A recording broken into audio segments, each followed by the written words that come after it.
Donald Trump is saying, if Nigeria cannot protect Christians, we are going to move in viciously, and we are going to do so to protect Christians. And I think Trump is being advised that the Nigerian government is working softly on this issue because President Bola Ahmed Tinubu is a Muslim, because Vice President Shetima is also a Muslim, and that if it were different, they would behave differently. But from where I sit, that is not necessarily the case. The situation in Nigeria must be understood from a historical context.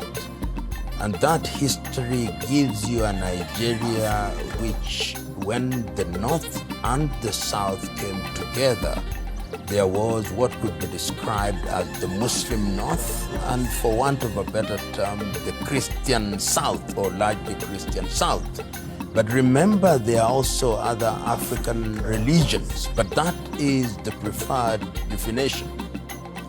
With the consequence that Nigeria has always had tension of one kind or another, the tension that led to the civil war in Biafra, which was not founded on Christianity at all, and of course the many coups d'etats that saw at that time in the 1960 of the killing of people like Ahmadu Bello from the north, and the imposition of the military administration. But to come to more recent history is that there are elements within Nigeria in the north, and this came to the fore in the year 2009 with the formation of what is now popularly known as Boko Haram by Yusuf Mahmoud. When Yusuf Mahmoud formed Boko Haram at that time, there were a number of things that were defining the philosophy. And remember that the version of Islam that he propagated is Salafism. And Salafism is a sect of Sunni Muslim. And their argument was that they want to restore Nigeria to the original Islam as was practiced by the Prophet Muhammad, peace be upon him. When that happened in 2009, of course, Muhammad Yusuf was arrested. When he was arrested and he died in jail, he became a martyr. And that changed the complexion of Boko Haram, which means Western education is bad, if you are to render it in simplistic terms. And the whole idea, and this is what they were selling at that time, what is the value of this education where you get education but there are no jobs, there are no opportunities? And that appealed to very many young people in northern Nigeria, and that is why it is characterized as Muslims rising against Christians. When Mahmoud Yusuf died in prison and Abu Bakr Shekau then became the leader of Boko Haram, there were then quite a number of splits within the Boko Haram that we knew, with allegiance being declared to Al-Qaeda in Iraq and in Syria. Meanwhile, activities then heightened and they started killing persons because of their religious affiliation. But it must also be remembered that even Muslims were killed in the process. But the declaration was that we want to Islamize not only the northern part of Nigeria, but the entire Nigeria, and introduce Sharia law. But these activities were not confined to Nigeria.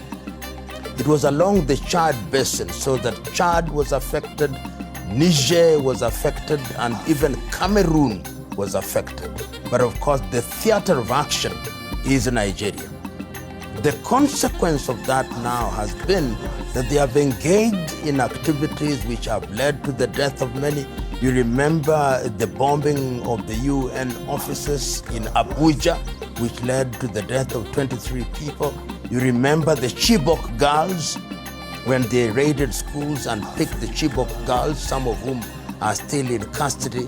And when, of course, Shekau himself died, or is said to have committed suicide because there were splits within Boko Haram, we now have a situation where we have an organization which has different factions. And these factions are operating sometimes at cross purposes, and Boko Haram has been declared as a terrorist organization. And the effect of Boko Haram has been therefore to antagonize Christians.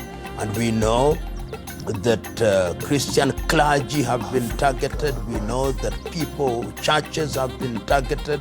And you've now created an environment that depicts these particular activities as targeting Christians.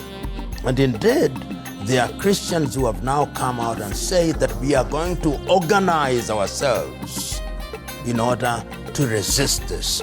But that must be contradistinguished with certain sober voices within Islam in Nigeria who say that this is a terrorist organization, should be seen as such, and we should therefore not condemn the entire Islam.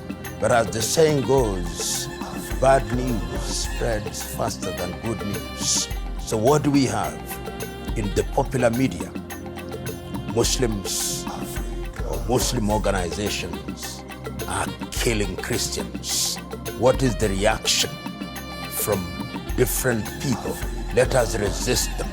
Let us resist what has been described in different quarters as the Arabization and Islamization of Africa. And this is the context in which we now find Nigeria being a point of reference from no lesser space than the United States of America. The United States of America, through the President Donald Trump, is saying, if Nigeria cannot protect Christians, we are going to move in viciously, and we are going to do so to protect Christians.